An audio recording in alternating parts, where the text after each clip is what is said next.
Subscribe करिए हमारे channel target UP TET CTET को और बेल आइकन को दबाइए। हेलो फ्रेंड्स, मैं रेनू स्वागत करती हूँ आप सभी भावी अध्यापक एवं अध्यापिकाओं का आपके अपने channel target UP TET CTET में। दोस्तों, आज की इस क्लास में हम पढ़ने वाले हैं आपके डीएलएड थर्ड सेमेस्टर के फर्स्ट पेपर शैक्षिक मूल्यांकन क्रियात्मक शोध एवं नवाचार के अंतर्गत आपके अतलग उत्तरी क्वेश्चंस की सीरीज में पार्ट 1। तो चलिए स्टार्ट करते हैं। इनको हम दो पार्ट में सारे क्वेश्चंस को पढ़ने वाले हैं। तो पहले पार्ट में यहाँ पर पहला क्वेश्चन हम देखेंगे, परीक्षण क्या होता है। परीक्षण वे वस्तुनिष्ठ एवं मानवीकृत साधन है जिसके द्वारा संपूर्ण मानव व्यवहार के विभिन्न पक्षों संबंधी योग्यताओं का मात्रात्मक एवं गुणात्मक रूप से अध्ययन किया जाता है। यानी कि परीक्षण के माध्यम से हम क्या करते हैं, हम एक एक व्यक्ति की अलग अलग प्रकार की योग्यताओं का निर्धारण करते हैं, मात्रात्मक रूप से भी और गुणात्मक रूप से भी, दोनों प्रकार से हम परीक्षण करते हैं। 2023 के एग्जाम में ये प्रश्न पूछा हुआ है। क्वेश्चन नंबर 2 है, ब्लूम के अनुसार मूल्यांकन के उद्देश्यों का वर्गीकरण कीजिए। ये बहुत अच्छा क्वेश्चन है और ये बहुविकल्पी प्रश्नों में भी बार बार पूछता है। तो डॉक्टर BS ब्लूम ने अपनी पुस्तक में शैक्षिक उद्देश्यों के निम्न 3 पक्ष बताए हैं, ज्ञानात्मक पक्ष, भावात्मक पक्ष और क्रियात्मक पक्ष। ठीक है। क्वेश्चन नंबर 3 पे आते हैं, साक्षात्कार से क्या आशय है समझाइए। इसमें साक्षात्कारकर्ता एवं उत्तरदाता के मध्य बातचीत एवं अंतर क्रिया होती है। साक्षात्कार एक शोध उपकरण के रूप में विषयों की समस्याओं के निदान के लिए प्रयोग में लाया जाता है। इसके द्वारा हम विषयों के मनोभावों का पता स्वाभाविक रूप में बातचीत के माध्यम से लगा लेते हैं। तो दोस्तों, इंटरव्यू ही को ही हम साक्षात्कार कहते हैं हिंदी में। तो हम सभी को पता है कि जो साक्षात्कार होता है, इंटरव्यू होता है, इसमें क्या होता है, इसमें जो इंटरव्यूअर होते हैं, जो इंटरव्यू लेते हैं और जो देता है, वो लोग आपस में क्या करते हैं, बातचीत करते हैं, एक दूसरे के भाव को समझते हैं, या फिर जो इंटरव्यूअर है जो प्रश्न पूछते हैं उसको जो इंटरव्यू देने वाला है, साक्षात्कार देने वाला है, वो बहुत ही अच्छे से प्रश्नों को सुन करके फिर उसका जवाब देते हैं। ठीक है। इस तरीके से हम यहाँ पर उस व्यक्ति के स्वभाव के बारे में, उस व्यक्ति के बारे में ये जानने की कोशिश करते हैं कि जिस लिए व्यक्ति का साक्षात्कार ले रहे हैं वो व्यक्ति उस पद के काबिल है कि नहीं। जैसे कि IAS, IPS या इस तरीके से जो भी पद होते हैं जिनमें इंटरव्यू होता है, तो आप देखिए मैक्सिमम चीजें इसी से पूछी जाती हैं कि आप उस पद को कैसे, अगर आपको वो पद मिल जाता है तो किस तरीके से आप उस पद को निभा पाओगे, यानी कि किस तरीके से आप अपने काम को अच्छे से कर पाओगे। 2023 में ही पूछा हुआ प्रश्न है। क्वेश्चन नंबर 4 है, क्रियात्मक शोध के प्रमुख उपकरणों के नाम लिखिए। तो क्रियात्मक शोध के उपकरणों में अवलोकन, परीक्षण, साक्षात्कार, प्रश्नावली, निर्धारण मापनी, समाज मिति, संचयी अभिलेख, इन सभी का प्रयोग करते हैं हम। तो क्रियात्मक शोध में होता क्या है, हमारे पास कोई समस्या आती है हमारे संस्थान से रिलेटेड, बच्चों से रिलेटेड, और उस समस्या का हम क्या करते हैं, हल ढूंढते हैं। क्वेश्चन नंबर 5 पे आते हैं, शिक्षा में नवाचार से क्या अभिप्राय है समझाइए। नवाचार वह परिवर्तन है जो पूर्व स्थित विधियों और पदार्थों आदि में नवीनता का संचार करे। जैसे अगर हम कोई काम कर रहे हैं उसको अगर हम अलग तरीके से करते हैं या अलग अलग मेथड से उस काम को करते हैं, जैसे कोई कहानी है या कोई कविता है उसको हम गा करके, बच्चों को डांस करके अच्छे से उसको करके हम दिखा रहे हैं, एक्टिविटी के माध्यम से कर रहे हैं, तो उसमें कुछ हम नवाचार यानी कि कुछ नयापन लेकर के आ रहे हैं, इसलिए वो चीज नवाचार कहलाती है। ठीक है। यानी कि जो पूर्व से विधियां चली आ रही हैं पढ़ाने की, उससे कुछ अलग हट करके हम विधियों का प्रयोग कर रहे हैं। तो यही है शिक्षा में नवाचार। 2023 के एग्जाम में ही सब प्रश्न पूछे हुए हैं। क्वेश्चन नंबर 6 है, सामुदायिक सहभागिता से क्या तात्पर्य है। शिक्षा में समुदाय के लोगों की सक्रिय भागीदारी का नवाचारी प्रयोग किया जा रहा है। अब शिक्षा व्यवस्था के संचालन का दायित्व केवल सरकार पर न होकर के समुदाय के लोगों पर डालकर नवाचार किया जा रहा है। ठीक है। क्वेश्चन नंबर 7 पे आते हैं। क्वेश्चन नंबर 7 है, शैक्षिक मापन के कितने स्तर हैं। शैक्षिक मापन के मुख्य रूप से 4 स्तर होते हैं, शाब्दिक स्तर, क्रमित स्तर, अंतराल स्तर और अनुपात स्तर। और ये चारों ही स्तरों के बारे में मैंने बहुत अच्छे से आपको पहले ही चैप्टर में पढ़ाया है और ये बहुत आसान है, इनको आप लोग जरूर पढ़ लीजिएगा। क्वेश्चन नंबर 8 है, क्रियात्मक शोध से आप क्या समझते हैं। क्रियात्मक शोध वह प्रक्रिया है जिसके द्वारा व्यवहारिक कार्यकर्ता वैज्ञानिक ढंग से अपनी समस्याओं का अध्ययन, अपने निर्णय और क्रियाओं में निर्देशन, सुधार और मूल्यांकन करते हैं। सबसे अच्छी परिभाषा है क्रियात्मक शोध से आप क्या समझते हैं। अगर एग्जाम में पूछता है तो आप बस सिंपल सा यही लिखिएगा कि क्रियात्मक शोध वह प्रक्रिया है जिसके द्वारा हमारी संस्था में, हमारे विद्यालय में अगर कोई समस्या आती है तो उस समस्या का वैज्ञानिक ढंग से हम अध्ययन करते हैं और फिर उस समस्या का हम हल ढूंढते हैं। ठीक है। और एक निष्कर्ष पर पहुंचते हैं। तो बस यही है क्रियात्मक शोध। क्वेश्चन नंबर 9 पे आते हैं, क्रियात्मक सोच से आपका क्या अभिप्राय है? तो क्रियात्मक सोच से तात्पर्य उस व्यवहारिक सोच से है जिससे विद्यालय से संबंधित लोगों द्वारा अनुभव की जाने वाली समस्याओं के वैज्ञानिक ढंग से हल करने का प्रयास उनके द्वारा स्वयं किया जाता है। 2023 में पूछा हुआ प्रश्न है। इसके बाद क्वेश्चन नंबर 10 है, विश्वसनीयता किसे कहते हैं? विश्वसनीयता, अच्छा परीक्षण विश्वसनीय होना चाहिए, अर्थात जिस पर विश्वास किया जा सके। विश्वसनीयता से तात्पर्य ऐसी परीक्षा से है जिसको बार बार प्रशासित करने पर समान निष्कर्ष प्राप्त होगा, अर्थात यदि किसी परीक्षण के परिणाम पुनः परीक्षण के पश्चात समान परिस्थितियों में एक समान बने रहते हैं तो उस परीक्षण को हम विश्वसनीय कहते हैं। यानी कि ऐसा परीक्षण जो बार बार प्रयोग करने पर ही सेम परिणाम देता है, बार बार एक ही रिजल्ट देता है, इसका मतलब क्या है कि इस पर हम विश्वास कर सकते हैं। 2018 में 2023 में पूछा हुआ प्रश्न है। क्वेश्चन नंबर 11 पे आते हैं, दक्षता आधारित मूल्यांकन से आप क्या समझते हैं? दोस्तों, प्राथमिक स्तर पर छात्र छात्राओं की अधिगम प्रक्रिया का निर्माण सतत रूप में होता रहता है। इसके लिए दक्षता आधारित मूल्यांकन का प्रयोग किया जाता है। इसके अनुसार छात्रों द्वारा सीखे गए रचनात्मक कौशलों का आकलन होता है। आधारित मूल्यांकन से तात्पर्य है कि छात्रों की दक्षता पर आधारित न्यूनतम अधिगम जांच विश्लेषण करना, जिससे छात्रों की दक्षता या ग्राह्यता को सुनिश्चित किया जा सके। जैसा मैंने कहा कि आप लोग एक मानक बना लेते हैं हम लोग कि कक्षा 1 का बच्चा है तो उसको कम से कम 1 से लेकर के 100 तक गिनती तो आती ही होगी, कुछ नहीं तो कम से कम आ से लेकर के ज्ञा तक की जो वर्णमाला है उसको कक्षा 1 के बच्चे को इतना तो आता ही होगा, ए से लेकर के जेड तक इंग्लिश में बच्चे को आता ही होगा। तो इतना हम अनुमान लगा करके चलते हैं तो कम से कम इतना तो बच्चे को आता ही होगा। तो कम से कम इतना सारे बच्चे को आना चाहिए, यही होता है दक्षता आधारित मूल्यांकन। यानी कि कम से कम बच्चे का जो कौशल है, जब हम आकलन करें तो इतनी चीजें हमको हर एक बच्चा बता ले जाए कक्षा का। इससे इससे ज्यादा बता ले जाए तो और अच्छी बात है, लेकिन इससे कम ना कोई बच्चा बताए, सब लोग इतना इससे ज्यादा ही बताएं या इतना ही बताएं। तो ये होता है दक्षता आधारित मूल्यांकन। ठीक है, बच्चा कितना दक्ष है यही हम जांच करते हैं। ये भी 2018 और 2023 में पूछा हुआ प्रश्न है। क्वेश्चन नंबर 12 है, मापन क्या है? मापन मूल्यांकन का वह भाग है जो प्रतिशत, मात्रा, अंकों, मध्यांक तथा मध्यमान द्वारा प्रदर्शित किया जाता है।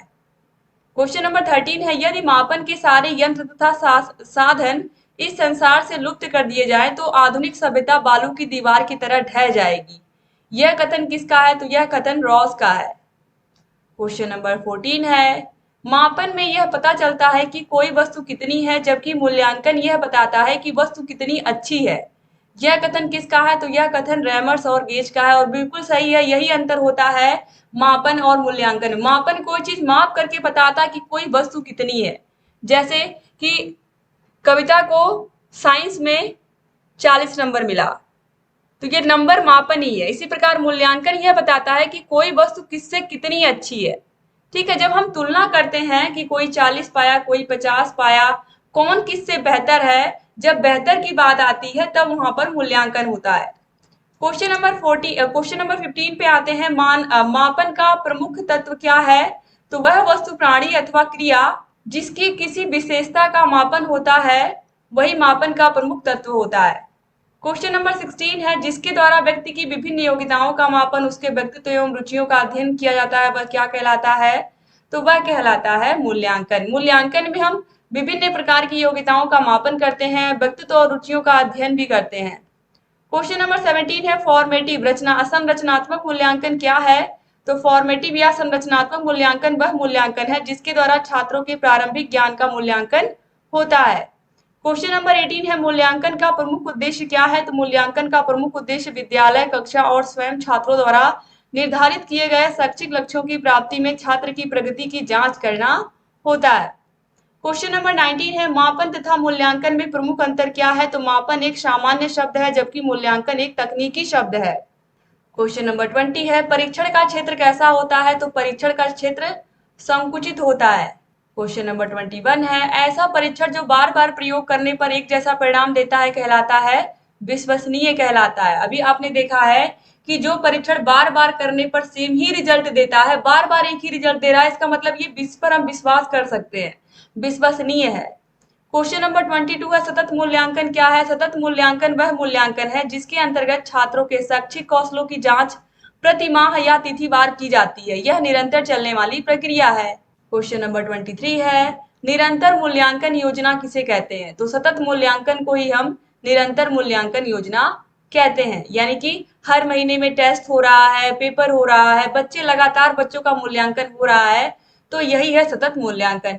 क्वेश्चन नंबर 24 है व्यापक मूल्यांकन का क्या अर्थ है? बालक के अधिगम को किसी न किसी रूप में प्रभावित करने वाले स्थूल, सूक्ष्म, प्रत्यक्ष, अप्रत्यक्ष, ज्ञात, अज्ञात अनेकों पक्ष है जिसका मूल्यांकन करना व्यापक मूल्यांकन कहलाता है। व्यापक मूल्यांकन में कौन कौन से पक्ष आते हैं? तो संज्ञानात्मक, भावात्मक और कौशलात्मक या क्रियात्मक, इन सभी पक्षों का हम अध्ययन करते हैं। क्वेश्चन नंबर 25 है व्यापक मूल्यांकन के विभिन्न पक्ष कौन कौन से हैं? तो संज्ञानात्मक पक्ष, भावात्मक पक्ष और क्रियात्मक पक्ष या इसी को कौशलात्मक पक्ष भी कहते हैं। क्वेश्चन नंबर 26 है सतत मूल्यांकन की विधियां कौन कौन सी हैं? तो सतत मूल्यांकन में सत्र परीक्षा, मासिक परीक्षाएं, सेमेस्टर पद्धति, ये सब अपनाए जाते हैं। क्वेश्चन नंबर 27 है मूल्यांकन के कितने पक्ष हैं? तो अभी आपने देखा है कि मूल्यांकन के कितने पक्ष होते हैं? 3 पक्ष, संज्ञानात्मक, भावात्मक और क्रियात्मक, जिसे हम कौशलात्मक भी कहते हैं। क्वेश्चन नंबर 28 है ब्लूम ने मूल्यांकन के संज्ञानात्मक पक्ष में क्रियाओं को कितने वर्गों में बांटा है?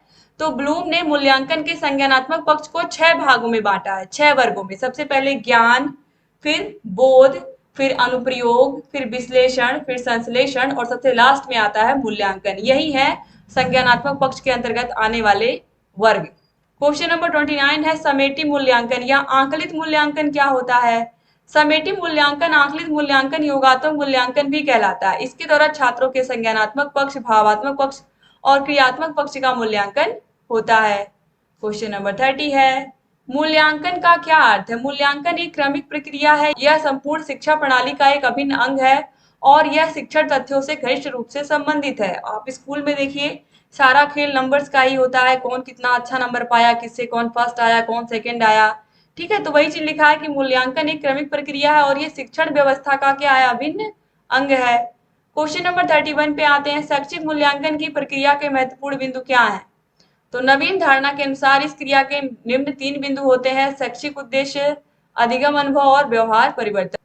तो शिक्षण उद्देश्य, अधिगम अनुभव और व्यवहार परिवर्तन। क्वेश्चन नंबर 32 है मूल्यांकन के क्षेत्र में छात्र के व्यक्तित्व के कौन कौन से अंग आते हैं? तो बच्चे के ज्ञान, कुशलताएं, रुचियां, योग्यताएं, बुद्धि, ये सब आते हैं। क्वेश्चन नंबर 33 है मूल्यांकन के कितने सोपान है? तो मूल्यांकन के 3 सोपान है जिसमें आप 3 पक्ष भी कह सकते हैं, संज्ञानात्मक, भावात्मक और क्रियात्मक। क्वेश्चन नंबर 34 है मूल्यांकन की प्रशासनिक आवश्यकता किस कारण होती है? तो मूल्यांकन की प्रशासनिक आवश्यकता शैक्षिक स्तर की जांच करने के लिए होती है। क्वेश्चन नंबर 35 है मूल्यांकन का शाब्दिक अर्थ बताइए। तो मूल्यांकन मूल्यधन अंकन, इवेल्युएशन मतलब value plus assigning numbers. Question number 35 है मूल्यांकन की परिभाषा दीजिए। तो देखिए मूल्यांकन में व्यक्ति या समाज तथा दोनों की दृष्टि से जो अच्छा है अथवा वांछनीय है उसको मानकर चला जाता है। रेमर्स और गेज का ये कथन है। क्वेश्चन नंबर 37 है शैक्षिक मूल्यांकन की प्रक्रिया किस प्रकार की है? तो डॉक्टर पटेल के अनुसार शैक्षिक मूल्यांकन की प्रक्रिया चतुर्मुखी होती है। क्वेश्चन नंबर 38 है मूल्यांकन को उपकरण व प्रविधि के उद्देश्यों के अनुरूप कितने वर्गों में विभाजित किया जाता है? तो 4 वर्गों में। क्वेश्चन नंबर 39 है मूल्यांकन का क्रियात्मक पक्ष क्या है? स्वाभाविकरण करना। ठीक है, क्रियात्मक पक्ष का मतलब करना है उसको, अब हमें उस चीज को हम अपने व्यवहार में ला रहे हैं कि नहीं ला रहे हैं। क्वेश्चन नंबर 40 है बोध क्या है? बोध किसी वस्तु की भाव को ग्रहण करने की योग्यता है। क्वेश्चन नंबर 41 है लिखित परीक्षा का मुख्य उद्देश्य क्या है? बच्चों को वर्णों की ठीक ठीक बनावट लिखना सिखाना। क्वेश्चन नंबर 42 है लिखित अभिव्यक्ति की कोई एक उपयोगिता लिखिए। बालक पठित अंश या विषय वस्तु को भली प्रकार से समझ लेता है, यही है लिखित अभिव्यक्ति। क्वेश्चन नंबर 43 है मौखिक अभिव्यक्ति के साधन क्या हैं? तो कहानी कहना, भाषण देना, कविता पाठ करना, विचार विमर्श करना, ये सब मौखिक अभिव्यक्ति के साधन है, या बातचीत करना। क्वेश्चन नंबर 44 है साक्षात्कार क्या है? साक्षात्कार अनुसंधानों की कोई प्रणाली नहीं अपितु आंकड़े प्राप्त करने का एक प्रभावशाली साधन है। क्वेश्चन नंबर 45 है साक्षात्कार प्रक्रिया का एक दोष बताइए। इससे आंकड़े एकत्रित करने में अपेक्षाकृत समय अधिक लगता है, अतः यह विधि व्यवहारिक नहीं है। क्वेश्चन नंबर 46 है एक अच्छे परीक्षण का मुख्य गुण क्या होता है? तो एक अच्छा परीक्षण सप्रयोजन एवं उद्देश्यपूर्ण होता है। ठीक है, क्वेश्चन नंबर 47 है, किसी भी अच्छे परीक्षण को किन कसौटियों पर मापते हैं? तो एक अच्छे परीक्षण को दो प्रकार की कसौटियों पर मापते हैं। पहला है उत्तम परीक्षण की व्यवहारिक कसौटियां, दूसरा है उत्तम परीक्षण की तकनीकी कसौटियां। यानी कि जो हम परीक्षण कर रहे हैं वो हमारे व्यवहार में आ पाएगा या नहीं, हमारे आम जीवन में उसको हम धारण कर पाएंगे या नहीं। और तकनीकी कसौटियां यानी कि जिस यंत्र का प्रयोग कर रहे हैं हम वो सही से मापने का काम कर रहा है या नहीं कर रहा है। ठीक है। क्वेश्चन नंबर 48 है, उत्तम परीक्षण की व्यवहारिक कसौटियां कौन कौन सी है? तो उद्देश्यपूर्णता, व्यापकता और समय एवं कीमत। क्वेश्चन नंबर 49 है, उत्तम परीक्षण की तकनीकी कसौटियां कौन कौन सी है? तो वैधता, वस्तुनिष्ठता, विश्वसनीयता, विभेदन शक्ति और मानक। क्वेश्चन नंबर 50 है, वस्तुनिष्ठ परीक्षण की कोई एक विशेषता बताइए। इस परीक्षण में ऐसे प्रश्न होते हैं जिनके उत्तर निश्चित एवं संक्षिप्त होते हैं। क्वेश्चन नंबर 51 है, वस्तुनिष्ठ परीक्षण का कोई एक दोष बताइए। तो इसमें नकल करने की संभावना बढ़ जाती है। बच्चों को परीक्षण करने को दे दिया जाता है, जो प्रश्न पूछे जाते हैं उसमें आपस में बच्चे देख लेते हैं। क्वेश्चन नंबर 52 है, निबंधात्मक परीक्षण का कोई एक दोष बताइए। तो निबंधात्मक परीक्षण का एक मुख्य दोष यह है कि विश्वसनीयता में कमी होती है। क्वेश्चन नंबर 53 है, निबंधात्मक परीक्षण का एक गुण बताइए। तो इसमें भाव प्रकाशन की स्वतंत्रता होती है, क्योंकि इसमें आपको पूरा लिखने की छूट रहती है, जितना आप लिख सकते हो किसी भी टॉपिक के बारे में।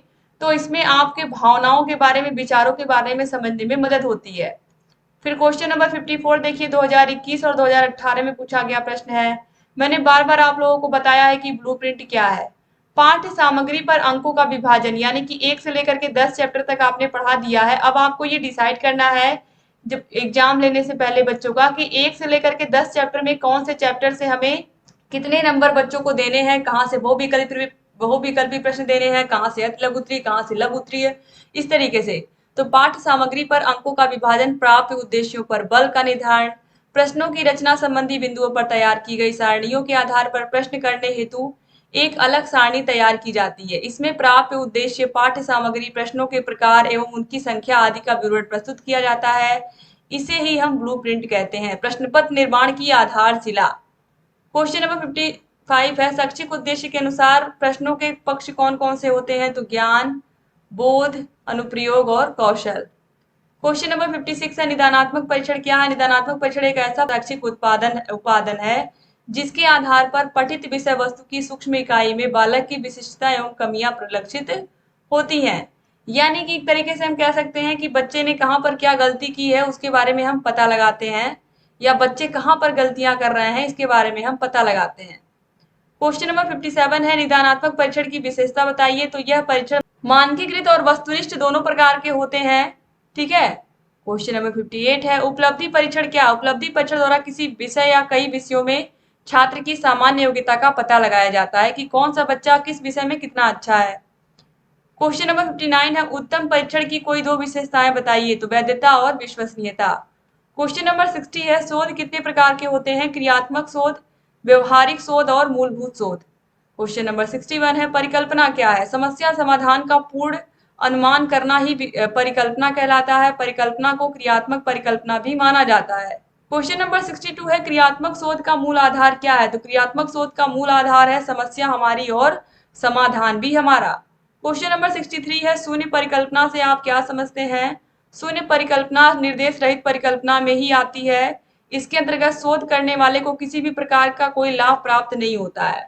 क्वेश्चन नंबर 64 है, सकारात्मक परिकल्पना से आप क्या समझते हैं? इसमें परिकल्पना का कथन सकारात्मक होता है।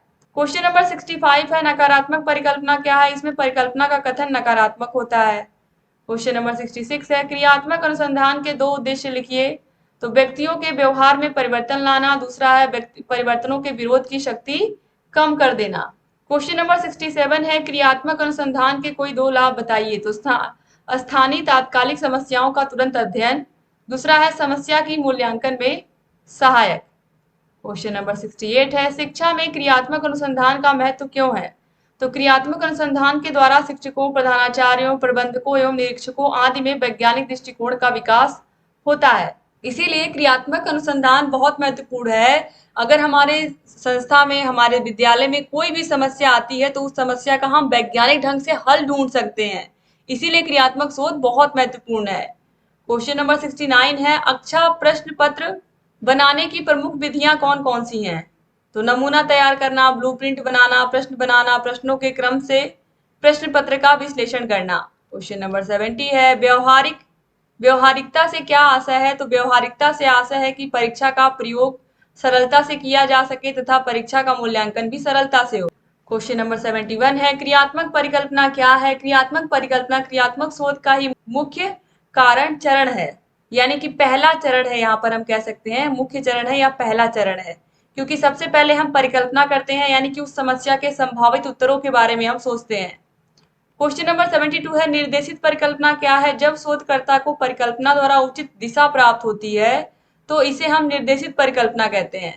क्वेश्चन नंबर 73 है निर्देशित परिकल्पना कितने प्रकार की होती है? तो 2 प्रकार की, सकारात्मक और नकारात्मक परिकल्पना। क्वेश्चन नंबर 73 है क्रियात्मक शोध के कितने चरण होते हैं? तो क्रियात्मक शोध के 6 चरण होते हैं।